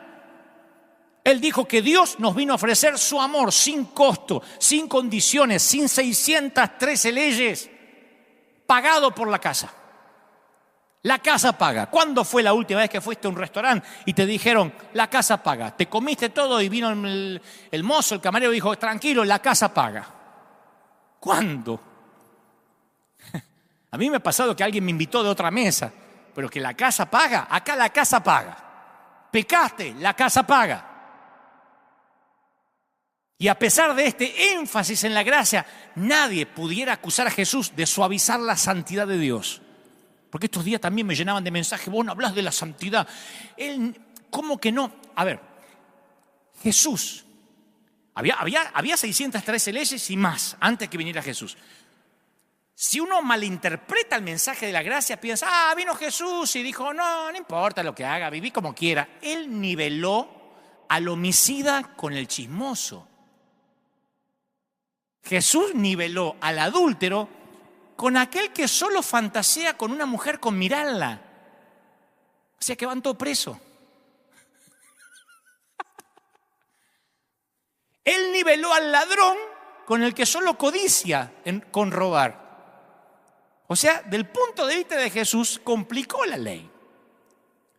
Porque los tipos decían, yo no, hombre de una sola mujer, yo no robo, yo no adultero. Bueno, pero son chismosos, celosos, envidiosos, da lo mismo. Sed vosotros perfectos como vuestro Padre que está en los cielos perfecto. Son palabras de Jesús, no de Moisés. Así que Jesús estableció una norma que nadie tampoco iba a poder cumplir. Los obligó a todos estos santurrones a correr a la gracia. Al nivelar al chismoso con el homicida o al celoso con el fornicario, obligó a que todos los religiosos necesitaran gracia por más 700 leyes que cumplieran. Lo mismo que pasa ahora. Ay, ¿cómo puede ser que el fulano de tal parece que se divorció? Yo tengo la familia ideal, las pongo en Instagram todas las navidades. Chismosa, lengua bífida, poniendo toda la diarrea verbal en cuanto pueda en cualquier red social de cualquier hombre de Dios. Pero tiene el matrimonio perfecto. Jesús niveló el adúltero, el que se divorcia, el fornicario con el chismoso. ¿Qué estoy diciendo? Que lo complicó. Y les dijo, ven, ni ustedes tapándose los ojos para no mirar mujeres, ni vistiendo a sus mujeres como Batman para que no les reconozcan. Estoy creativo, Ni ustedes pueden conservar la santidad sin gracia. Por eso los llevaron a la cruz. Porque los trató de pecadores, porque le dijo, ustedes están ciegos, pobres y desnudos. Y no se lo dijo a la adúltera, a la mujer samaritana, al leproso ni a la prostituta. Se los dijo a los santos, a los que estaban empoderando en un congreso dentro de la iglesia, dentro de la sinagoga. Le dijo, tan ciegos, pobres y desnudos. Les dijo la verdad, tan iguales que los que están afuera. Todos necesitan gracia. Y ellos estaban dispuestos a escuchar cualquier cosa, menos que ellos necesitaban gracia. No, Cristo no iba a morir por eso, iba a desperdiciar su sangre en ellos, porque ellos ya eran santos por la ley.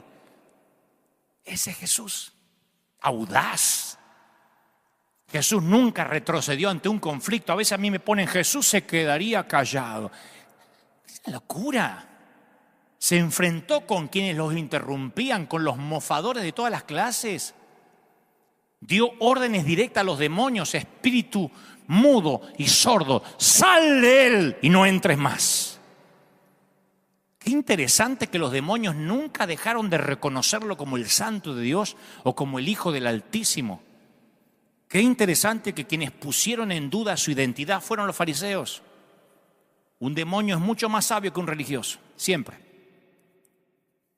Mi problema no son los demonios, porque los reprendo y listo. Y aparte los demonios saben a quién temblar. Un demonio siempre es mucho más sabio que un religioso. Entonces yo veo la vida de Jesús con ojos nuevos y no puedo negar las agrupaciones de espectadores, los círculos que se formaban a su alrededor, igual que la iglesia hoy.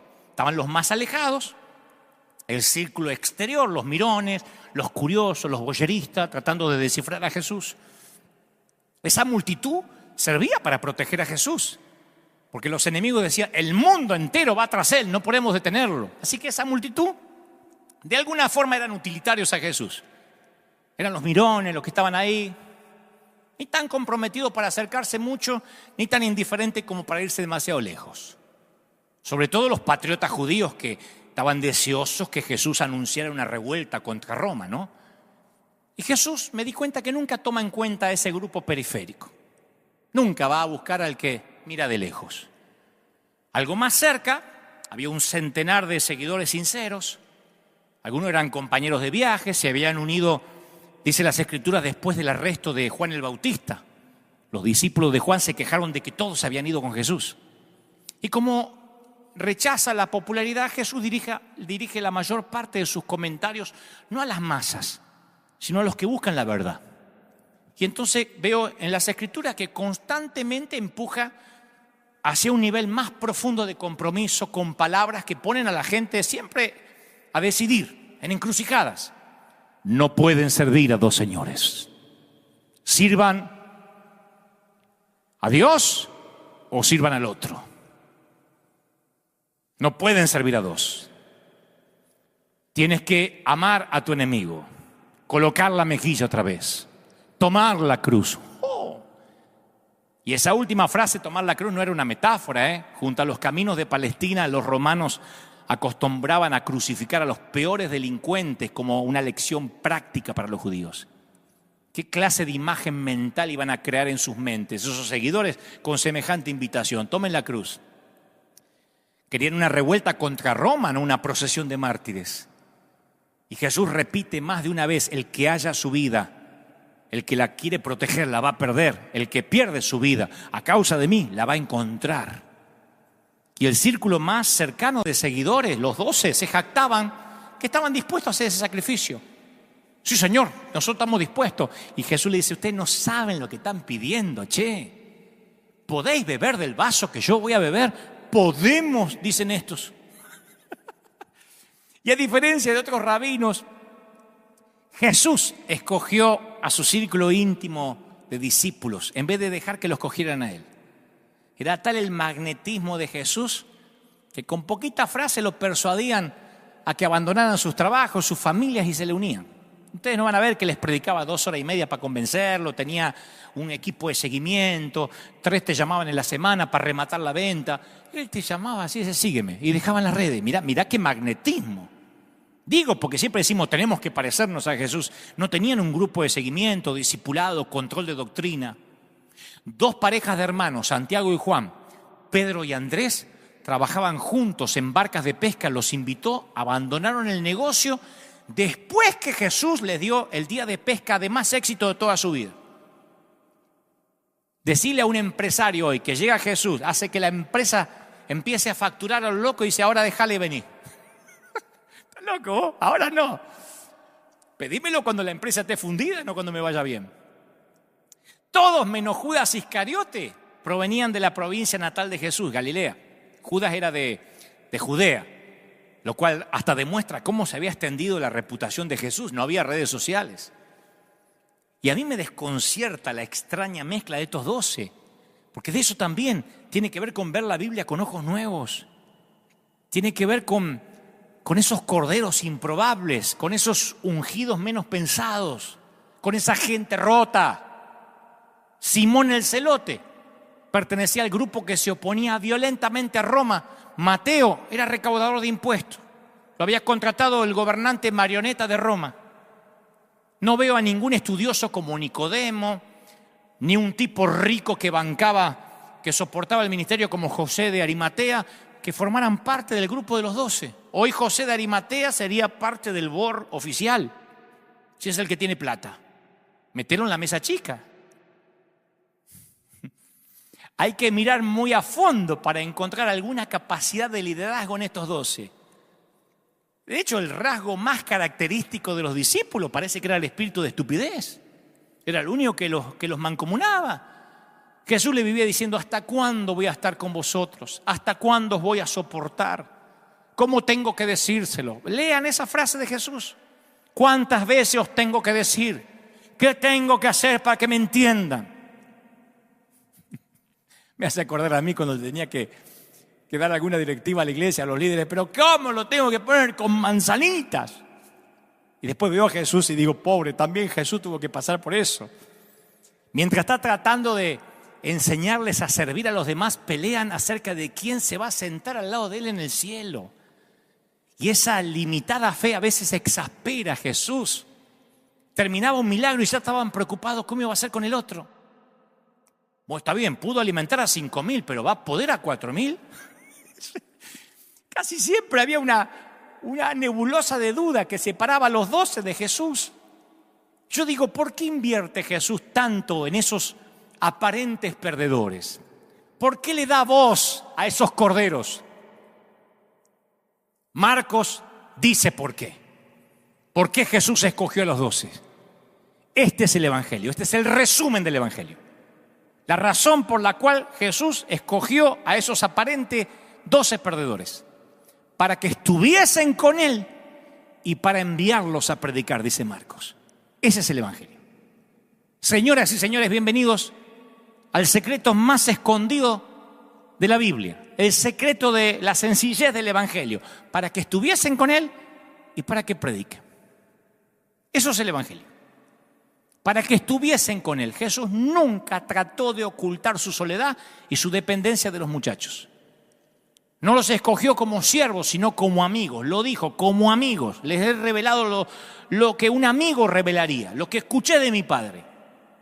Compartió alegría, risa, dolor, los buscó en tiempos de necesidad. Esos muchachos se convirtieron en su familia, en su madre, en sus hermanos, sustitutos. Renunciaron a todo por Él y Él renunció a todo por ellos. Los amaba pura y llanamente.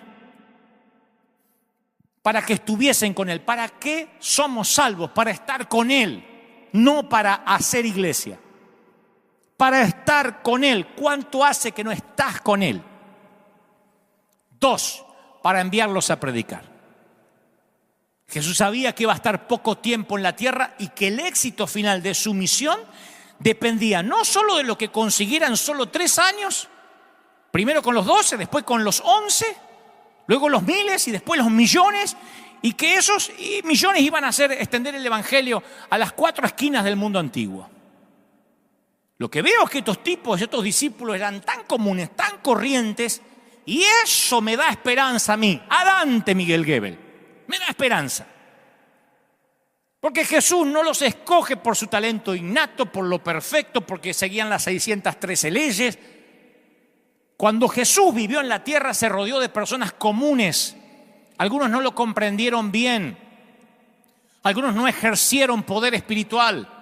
Y otros se comportaron como adolescentes mal educados, y eso incluye a sus discípulos. Escogió a 3 seguidores, los hermanos Santiago, Juan y Pedro, que recibieron las reprimendas más fuertes. Y 2 de ellos llegarán a ser los líderes más importantes de los primeros cristianos.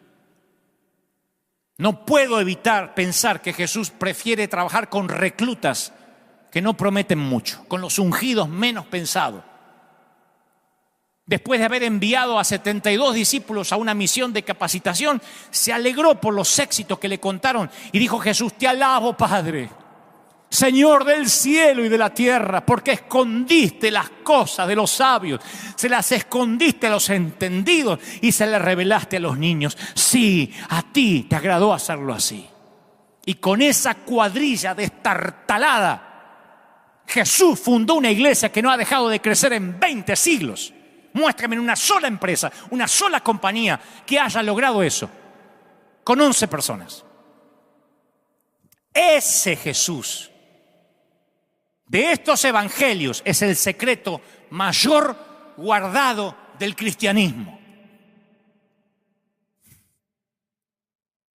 El régimen de la religión prefiere a un Jesús domesticado y a corderos silenciados, un evangelio casi comunista.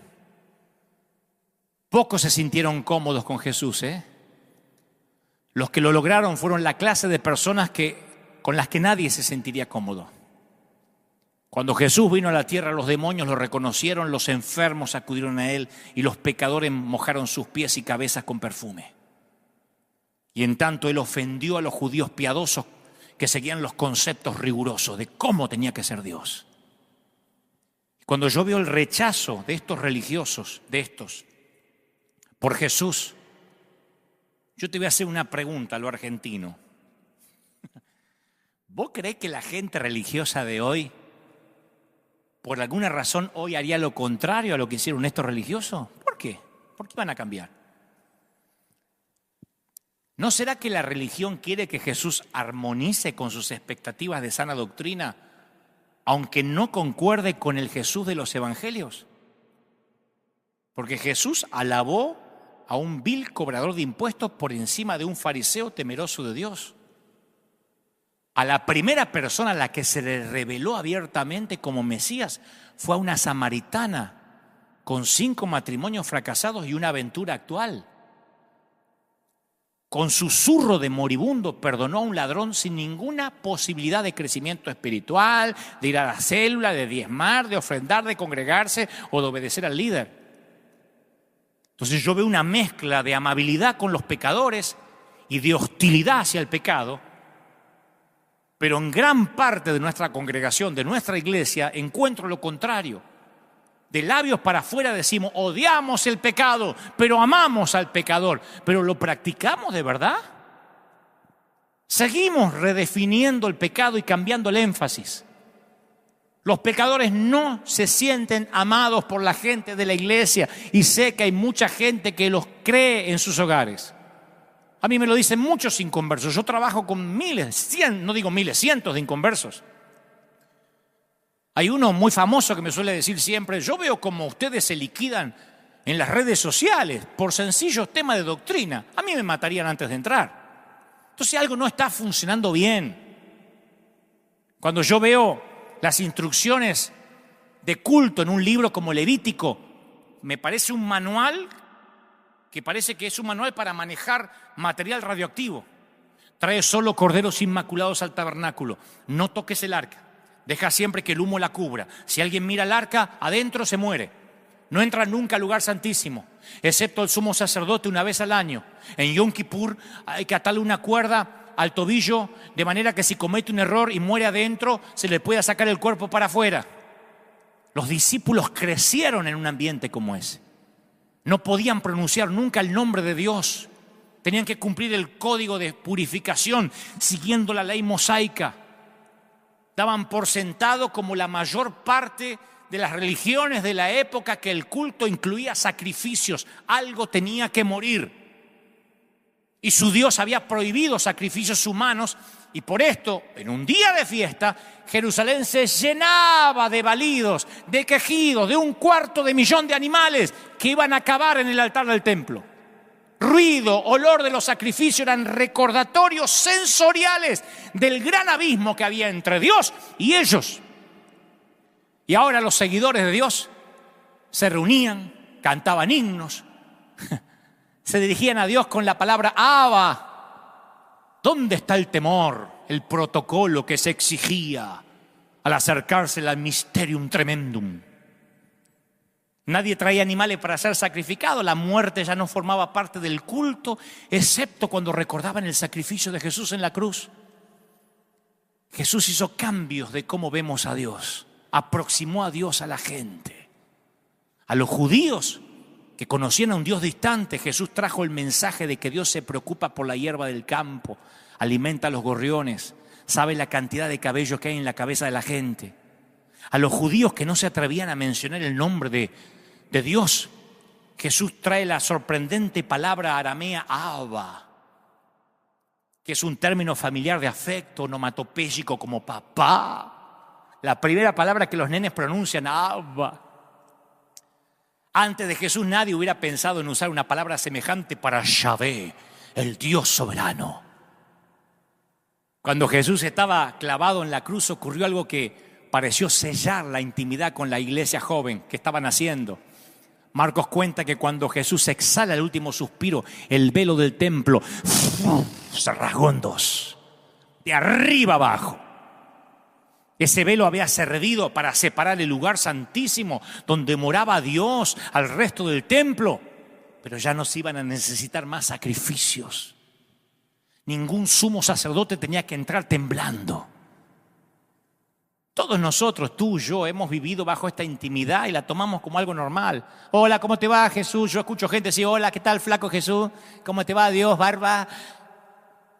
Olvidamos lo que le costó a Jesús ganar eso para nosotros. Corderos comunes y corrientes, acceso a la presencia de Dios. Conocemos a Dios como Abba, gracias a Jesús. En una de las últimas frases Jesús pronunció antes de morir: Padre, perdónalos. A los romanos, a los líderes religiosos, sus discípulos que se habían escapado. Perdónalos porque no saben lo que hacen. Jesús había vivido entre nosotros y ahora entendía. Yo en estos días hasta veo la cruz con ojos nuevos.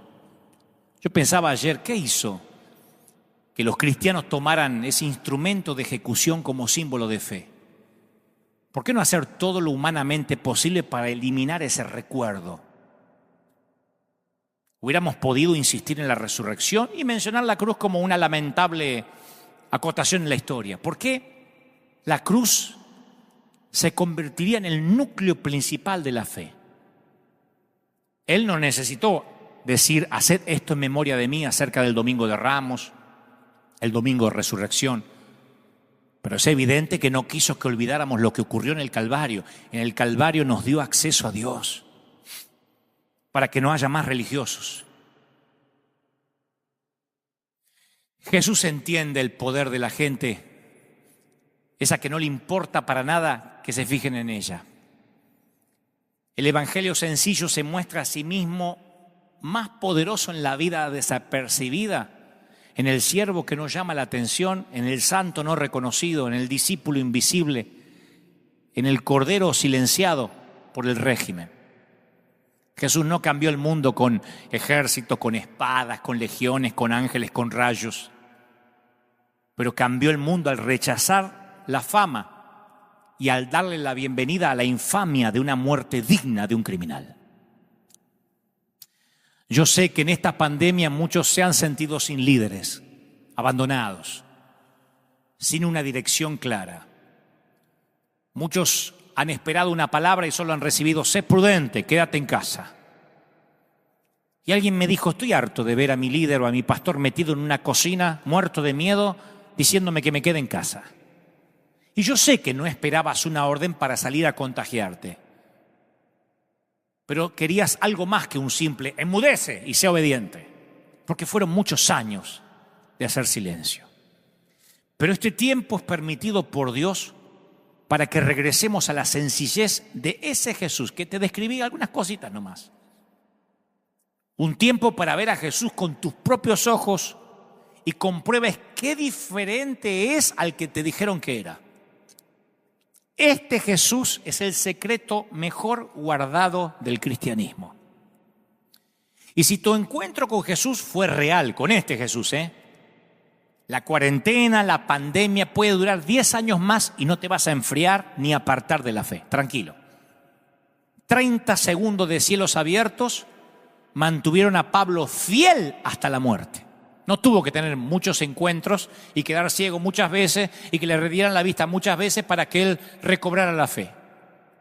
Ahora, si tu encuentro era espiritualidad prestada, nieto de Dios, posiblemente ya te estés quedando sin oxígeno.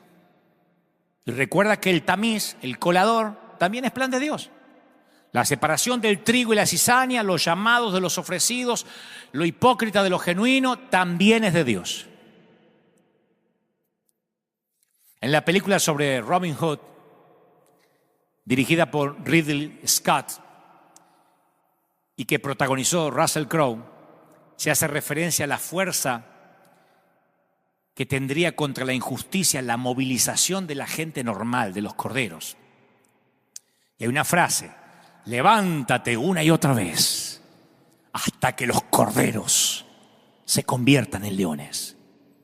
Es el lema que queda escrito en la piedra y en su propia espada. Levántate, álzate una y otra vez hasta que los corderos se conviertan en leones. Y yo espero que de esta pandemia surja una revolución de los moderados, de los corderos que han estado siempre silenciosos y se han dedicado a obedecer de forma sumisa, sin siquiera decir: Señor, ¿es este mi lugar? ¿Es este el Cristo que debo conocer? Yo oro que surja la rebelión del evangelio simple, que se atreva a ir en contra de los que te dijeron incluso a quién podías escuchar y a quién no podías escuchar. Un evangelio que vaya en contra de los fariseos que te quisieron transferir su propio odio. Los fariseos que te transfirieron sus propias envidias solapadas sin que te dieras cuenta. Se tienen que levantar subversivos que miren con ojos nuevos a Jesús. Rebeldes que nunca más se dejen alimentar por palabritas de gente que simplemente le dice palabras positivas. Se tiene que levantar un ejército de gente que no repita lo que otros les dicen que tiene que decir. Que no te digan que estás empoderado cuando en realidad estás controlado. Depende de nosotros si nos vamos a convertir en leones o no. Señoras y señores, esta pandemia no solo trajo enfermedad y muerte. Esta pandemia tuvo algo positivo, tiene algo positivo.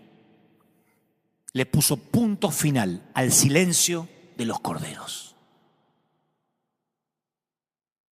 Y yo sé que hay mucha gente muy madura de ese lado. Lo que pasa es que te habían hecho creer que no. Gente que va a buscar a Dios por su propia cuenta. Gente que está teniendo un encuentro real estos días, pero no por mi mensaje. Lo está teniendo en su habitación, en su recámara, leyendo las Escrituras. Dios permita que vuelvan los templos abiertos pronto, pero si no ocurre, Dios levantará un ejército de gente que dejó atrás esos tiempos de estar mudos, esos tiempos de obedecer sumisamente sin siquiera pensar si realmente estaban siguiendo al verdadero Jesús. Es tiempo de volver al evangelio sencillo. Es tiempo de volver al evangelio simple.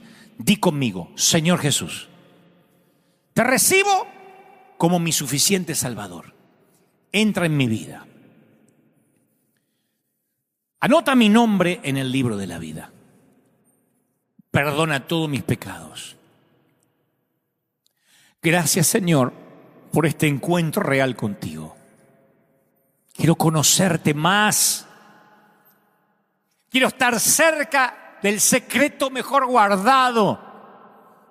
Jesús, ayúdame a conocerte más. Entra en mi corazón. Caminemos juntos, hagamos juntos este viaje.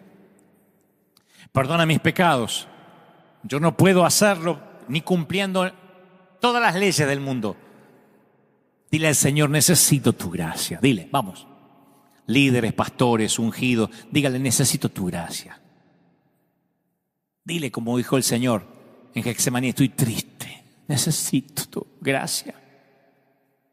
Bendito sea el Señor. Y quiero orar por todos los que ahora han decidido hacer un nuevo compromiso con el Señor. Como decimos cada domingo a la gente de nuestra congregación, a los que son de la congregación virtual de otras partes del mundo, yo quiero que te pongas de pie a donde estés con tu papá, con tu mamá, con tu abuelo, con tus hijos, con tus nietos. Vamos a terminar orando. Vamos a pedir en los últimos minutos del servicio de hoy que Dios bendiga tu entrada, tu salida, tu acostarte, tu levantarte, te bendiga en el campo, en la ciudad, tus horas de trabajo, tus horas de descanso. Que Dios haga brillar y resplandecer tu rostro, pero que sobre todas las cosas conozcas al Jesús real. Sobre todas las cosas los corderos nunca más se queden callados y digan, yo no descansaré hasta que Cristo se revele a mí. Y el Señor sale a tu encuentro ahora. ¿Pueden sentirlo? El Señor está saliendo a tu encuentro ahora. Yo oro por los que están ahora mirando en sus casas, en sus hogares. Oro por los que están cansados de luchar. Los que dicen, Señor, no puedo más. Ha sido una pandemia demasiado larga. Son 5 meses de lucha. He perdido empleo. Estoy en crisis matrimonial. El Señor me dice, gente rota, por ti es que di mi sangre en la cruz del Calvario. No te confundas. Yo no vine por los sanos. Yo no vine por los santos. Yo vine por los enfermos y por los pecadores. Te ama el Señor. ¿Cómo no te va a amar el Señor? ¿Cómo va a perder el interés en ti si, como dije la vez pasada, Él te tiene esculpido en sus manos? Oro por los que están ahora en distintas partes del mundo. Oro por los que han bajado los brazos. El Señor me muestra gente triste, gente que decía, yo no califico. Durante semanas el Señor me dice, habla de mi gracia, porque la religión ha quitado la gracia de los templos. Y el Señor dice, he aquí, yo te perdono. Sé que hay gente que se va a enojar con este mensaje. Sé que hay gente que va a decir, es liberalismo, pero el Señor me dice que te diga que el Espíritu Santo traerá convicción de que esto es palabra de Dios. He transmitido lo que creo, Él me ha dicho que diga. No he agregado, no he quitado. A lo que creo es la revelación de Él. Y ahora yo oro para que el Espíritu Santo llegue a lo más profundo de tu ser. Los que están en casa, los que están orando, los que están clamando conmigo. Vamos, es tiempo, dice el Señor, en que la gloria, mi gloria, haga habitáculo en tu habitación, en tu recámara, en la sala, en el patio, donde me estés mirando. Oro por todos los países de nuestra América, los países de Europa, Asia, África, Oceanía. Ahí está el Señor. Un viento de otra parte soplando, Dios, sobre los que habían perdido la fe, sobre los que habían perdido la esperanza. Me dice el Señor que te diga, no te entregues, no bajes los brazos, no te rindas, gente rota, ungidos menos pensados. Te ama el Señor. ¿Cómo no te va a amar el Señor? Es este Jesús que te parece distinto al que te habían dicho, el que te ama. Es este Jesús el que busca, el que te llamó para que estés con Él y para luego comisionarte a predicar. Hay gente que dice, yo perdí toda idea de que el Señor me va a usar. He hecho estragos con mi vida. Satanás ha querido destruirme, pero el Señor me dice que te diga, recuerda, si yo comisioné al loco gadareno y si comisioné a la mujer samaritana y a mis 12, es que tengo esperanza contigo. No te deja el Señor hasta que no haya hecho contigo lo que dijo que iba a hacer. Te bendice el Señor. Suelto sobre todo a la gente que está mirando ahora esta palabra, y que los ungidos menos pensados, que los corderos que estaban silenciados levanten la voz y digan, el Señor me ha ungido para dar las buenas nuevas, para libertar a los oprimidos, para traer libertad a los cautivos, para sanar enfermos, para liberar a los que estaban cautivos mentales. Yo lo creo. Creo que un nuevo tiempo comienza y que esta pandemia sirve para que el pastor de los pastores esté contigo, te enseñe, te disipule y te lleve a un nuevo nivel, a una nueva dimensión. Lo creo, lo declaro en el nombre del Señor de las multitudes. Amén y amén. Aleluya. Voló la hora. Pero el Señor ha hablado hoy y yo soy el primero en recibir. Se terminó el silencio de los corderos. Batallón del ejército de Dios. Escuadrón de oficiales, aquellos que le pelean palmo a palmo las almas al enemigo. El escuadrón de emergencia, el escuadrón de búsqueda en combate contra las fuerzas invasoras. Que Dios te bendiga, que Dios te guarde, que haga resplandecer su rostro sobre ti. Y nosotros nos vemos aquí la semana que viene, Dios mediante. Los dejo con la placa final para que puedan ayudarnos a que este río jamás se detenga. Sigan orando, sigan clamando, que los mejores días están por delante, y siempre que haya un diluvio habrá un nuevo pacto. Dios te bendiga, hasta la próxima. Chao.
you should know. I've had a past life, but don't go. 'Cause there's something in the present right now. No, no, no, no. If there's something you should know, well, it's not that big to fret about. I may have danced to an unfamiliarness. No, no, no. Ooh, there's not something in the present right now. Don't worry, there's nothing in the moment for you. Ooh, 'cause there's my something somewhere else right now.